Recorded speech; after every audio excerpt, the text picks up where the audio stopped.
तस्वीर के तौर पे असेंबली के सामने लाने के लिए वज़ीर आला पंजाब, फिनांस मिनिस्टर पंजाब और अपनी टीम के साथ मुसलसल मीटिंग्स में अवामी फलाह बहबूद के जो मंसूबे हैं और ख़ुसूसन जो डेवलपमेंट पैकेज डिस्ट्रिक्ट लेवल पे 36 अजला के अंदर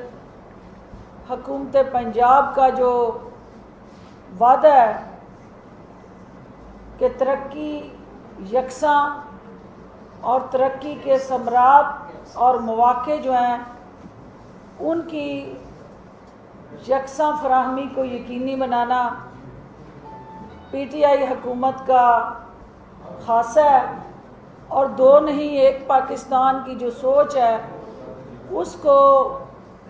यकसा वसाइल की तकसीम से हर हाल में यकीनी बनाया जाएगा। तो वज़ीर आला पंजाब की क़यादत में जो होने वाला एक कंसल्टेशन सेशन, जहां आज उन्होंने सूबाई वज़ीर फ़िनांस को ये हदायत दी हैं कि साबका अदवार के अंदर जो भारी कर्ज़े लेके बड़े बड़े मंसूबे बनाए गए, जिनकी कर्ज़ों की किस्तें इस कौम ने अब अदा करनी है और पंजाब जैसा सूबा जिसको 1200 अरब से ज़ायद मकरूज़ छोड़ के शाही ख़ानदान रुखसत हुआ था, तो उन मंसूबों की इफ़ादियत का असर नौ जायज़ा लिया जाए और अवामी मफाद के सबसे अहम जो जुज़ है कि कर्ज़े लेके उनकी किस्तें अदा करने की बजाय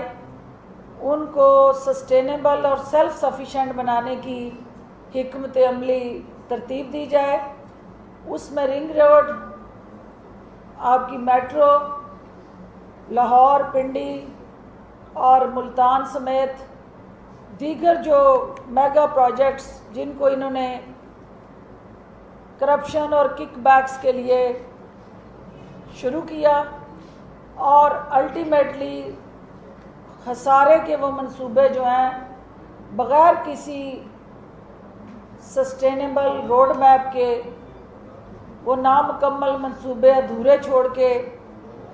हिजरत कर गए। हम उन मंसूबों का दिफा भी करेंगे क्योंकि उस पर कौम के पाई जो खर्च हुई है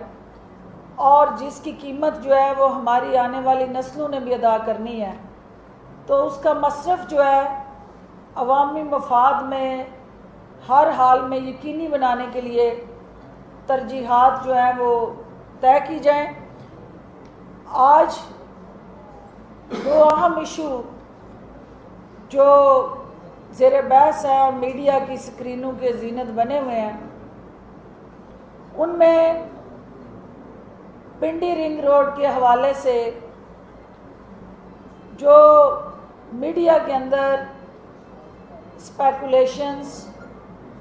मुख्तलिफ एनालिसिस, असेसमेंट्स और मैनिपुलेटेड इंजीनियर्ड प्लांटेड नैरेटिव चल रहा है, उसकी तफसीलात जो हैं टेक्निकल ब्रीफिंग ये फैसला किया गया है कि जितने हमारे मीडिया के एक्सपर्ट्स हैं, एंकर्स हैं, एनालिस्ट हैं, इवन के बीट रिपोर्टर्स हैं, उनको हम टेक्निकल ब्रीफिंग जो है उस मंसूबे की वो करवाने जा रहे हैं। जैसा कि आप जानते हैं कि पाकिस्तान तहरीक इंसाफ वज़ीर आज़म इमरान ख़ान की क़यादत में इस मुल्क के अंदर साफ़ और शफाफ एक सर्विस डिलीवरी प्रोग्राम जो है उसकी महाफ़ज़ और अमीन बन के आगे बढ़ रही है और वज़ीर आज़म कौमी असासों के सबसे अहम तरीन एक रहबर और मुहाफ़िज़ का किरदार अदा कर रहे हैं। और इस मंसूबे के अंदर भी उन्होंने कौम के अरबों रुपए चोरी होने से बचाए हैं और अपने और गैरों की तमीज़ किए बगैर यकसा इंसाफ और एहतसाब का जो नारा है, इस मंसूबे की फैक्ट फाइंडिंग इंक्वायरी और उसके साथ जुड़ा एक फेयर फ्री ट्रांसपेरेंट एहतसाब का जो अमल है उसको यकीनी बनाने के लिए पुरज़म है। इस प्रोजेक्ट की टेक्निकल असेसमेंट से लेके ओवरऑल फाइनेंशियल जो बिडिंग थी उस तक का जो प्रोसीजर था, मीडिया को हम कोई चीज़ छुपाए बगैर आपके सामने पेश करने जा रहे हैं। और जो नून लीग की कनीज़ें दरबारी और हवारी इस मंसूबे पे मातम कर रहे हैं, रोज़ नोए पढ़ रहे हैं, उनको ये समझ आ जाएगी कि ये अल्टीमेटली ताने बाने जो है वो किस जमात और किस ख़ानदान से जाके मिलते हैं। और इनका शोर मचाना, इल्ज़ाम तराशियाँ करना और बेबुनियाद प्रोपेगेंडा इस बात की कासी करता है कि दाल में कुछ काला है। और इनको नज़र आ रहा है और इनको पता है कि इनकी कौन कौन सी लीडरशिप जो है उसने बहती गंगा में हाथ धोए हुए हैं। और इस मंसूबे की अल्टीमेटली फैक्ट फाइंडिंग रिपोर्ट के बाद नैब और एंटी करप्शन को इंक्वायरी के लिए जो हदायत दी गई हैं, इससे दूध का दूध और पानी का पानी होगा और ये सामने आ जाएगा कि किसने चोर दरवाजे से डाका जनी में सहूलतकारी की और कौन कौन जो थे वो इसके बेनिफिशरीज और को बेनिफिशरीज थे। लिहाजा मीडिया अपनी उस ब्रीफिंग को एक असेसमेंट और इस हुकूमत का जो अवाम के वसाइल को हर हाल में प्रोटेक्ट करने और उनकी निगहबानी करने का वज़ीर आज़म का जो अज़्म है उसको सामने रखते हुए आप खुद उसके अंदर जज बनिएगा। और हम यकीन रखते हैं कि इससे पहले पिछले 73-74 साल से जितनी भी हुकूमतें आईं, ना किसी को ये जुर्रत हुई, ना हिम्मत हुई और ना किसी को अल्लाह ने ये ज़रफ़ दिया था कि हुकूमत में होते हुए वो अपनी ही हुकूमत के अफसरान या किसी जगह होने वाली बेज़ाब्तगी जो है उसकी निशानदेही करें, बल्कि यहाँ तो गठजोड़ करके जहाँ जहाँ जिस पे उंगली उठती थी उसको हर तरह से तहफ़्फ़ुज़ देने के लिए शाही ख़ानदान खड़ा होता था और मुकम्मल मावनत और सरपरस्ती यकीनी बनाता था। दूसरा इशू जो है वो यकीनन रात से एक पीटीआई के अंदर जो हमारी आवाज़ है, हमारे एमपीएज़ हैं, जो हमारे साथी हैं, उनके कुछ तहफ़्फ़ुज़ात मीडिया की स्क्रीन पे आए हैं। वो तमाम एमपीए हज़रात, एमएनए हज़रात जिन्होंने कोई ग्रुप के हवाले से मीडिया में अपना नुक्ता नज़र दिया है, ये सबसे अहम खुशाइंद पेशरफ्त है कि जहांगीर तरीन साहब, जिनके नाम से उन्होंने इस ग्रुप को टाइटल किया, उन्होंने आज खुद इस बात की तरदीद कर दी कि वो पीटीआई का हिस्सा हैं, पीटीआई का हिस्सा रहेंगे और वज़ीर आज़म इमरान खान पे उन्हें मुकम्मल एतमाद है। लिहाजा जो तहफ़्फ़ुज़ात हैं उन मेंबरान के, वज़ीर आला पंजाब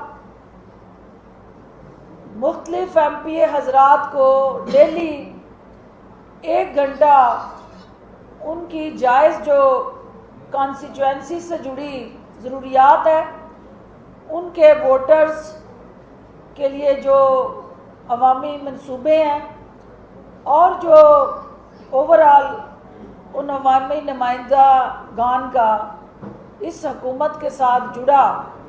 एक पब्लिक सर्विस डिलीवरी प्रोग्राम है, उस पे वो ना सिर्फ अमल दरामद यकीनी बनाते हैं बल्कि उनको टाइम दे के उन तहफ़्फ़ुज़ात का अज़ाला करते हैं। जो साथी हमारे समझते हैं कि उनकी दारसी और बेहतर अंदाज से होनी चाहिए या हो सकती थी, तो वज़ीर आला पंजाब ने ये फ़ैसला किया है कि वो मेंबरान सारे जो हैं उनके लिए उनके दरवाज़े खुले हैं और उनके तमाम जो जायज़ और ज़रूरी तहफ़्फ़ुज़ात हैं उनको सुना भी जाएगा। इससे पहले भी सुना गया है और मज़ीद उनको इस पब्लिक सर्विस डिलीवरी प्रोग्राम में हिस्सेदार बनाया जाएगा। लिहाजा पीटीआई एक फैमिली है और एक ख़ानदान का हिस्सा होते हुए जो अफराद जो हैं उनकी आवाज़ अपने वोटर्स के लिए उठती है और उनके हकूक़ के ज़ामन बन के उसके तहफ़्फ़ुज़ के लिए वो सामने आते हैं। तो पीटीआई का ये कल्चर है, right of freedom of expression and speech जो है उसको हर हाल में इंटैक्ट रखा जाएगा, लेकिन इसके साथ साथ जो डिसिप्लिन के अंदर रहते हुए उनका किरदार है, पार्टी उस किरदार को ऑन करती है और पार्टी की सतह पे इस हवाले से जो भी तरजीहात सामने आएंगी, हुकूमत पंजाब जो है उस पे अमल दरामद करने की पाबंद है। बहुत शुक्रिया जी। खाई साहब, पहले तो सुबह आपके 2 सूबाई वज़रा की मौजूदगी में जहांगीर तरीन साहब ने ये क्लेम किया कि पंजाब में उनके साथियों के खिलाफ इंतकामी कार्रवाई शुरू हुई जब से वो PMO मिलकर आए। एक तो अपने इसको रिस्पॉन्ड करना है और दूसरा शाह महमूद कुरैशी साहब ने गुज़श्ता रोज़ बड़े वाज़ेह अंदाज़ में कहा कि ना तो किसी के दबाव में आएंगे ना ब्लैकमेल होंगे, अगर अपोजिशन में बैठना पड़ा तो अपोजिशन में भी बैठ जाएंगे। देखिए, जो पहला आपका पॉइंट है कि किसी को प्रेशराइज करना या किसी को टारगेट करके विक्टिमाइज करना, ना ये वज़ीर आला की पॉलिसी है और ना ये उनका मजाज है और ना ये पाकिस्तान तहरीक इंसाफ की हुकूमत का मंशूर है। ये वाहिद जमात है जहाँ जमहूरियत है और जमहूरी रवैये प्रमोट करते हुए दूसरों को आज़ादाना राय देने का हक है और किसी के साथ नाइंसाफ़ी हो, टारगेट करके उसको तकलीफ़ पहुंचाई जाए, ये हमारा शेवा नहीं है। अगर किसी के कोई जायज़ तहफ़्फ़ुज़ात हैं, वज़ीर आला हाउस के दरवाज़े उनके लिए हर वक्त खुले हैं, वो पिन पॉइंट करें, बताएं। हो सकता है लाइल्मी में किसी ने किसी मेंबर की तज़हीक की हो, किसी जगह पे भी पाकिस्तान तहरीक इंसाफ की हुकूमत जो है वो अपने मेंबरान को हर हाल में उनकी इज़्ज़त नफ्स का जो वक़ार है उसको बहाल करना चाहती है और किसी जगह भी उसको पामाल नहीं होने देगी। दूसरी बात जो आपने कही है कि आपका शाह महमूद कुरैशी साहब का जो स्टेटमेंट आप दोहरा रहे हैं, तो देखिए, ये तो वज़ीर आज़म इमरान खान का सबसे पहला जो एक स्ट्रॉन्ग पॉइंट है कि ना वो ब्लैकमेल होते हैं और ना वो प्रेशराइज होते हैं। प्यार से कोई जान ले ले तो वो सी नहीं करेंगे, लेकिन ब्लैकमेल करके वो किसी को अपने सर का बाल भी नहीं देते। तो ये उनकी जो कायदाना सलाहियतें हैं उसमें ये चीज़ पहले दिन से मौजूद है कि लेजिटिमेट, लीगल, जस्टिफाइड जो भी उनका राइट्स हैं और जो नाम ही जिसका तहरीक इंसाफ है वो कैसे किसी के साथ गैर इंसाफ़ी कर सकती है। तो इंशाल्लाह किसी के साथ भी गैर इंसाफ़ी नहीं होगी, लेकिन साथ साथ रूल ऑफ लॉ जो है हर किसी को अपने अपने अमाल का जवाब भी देना है, हिसाब भी देना है, और हर जगह जो है वो इसी थ्योरी को एम्पावर करना है कि no one is above the law. Doctor साहब ये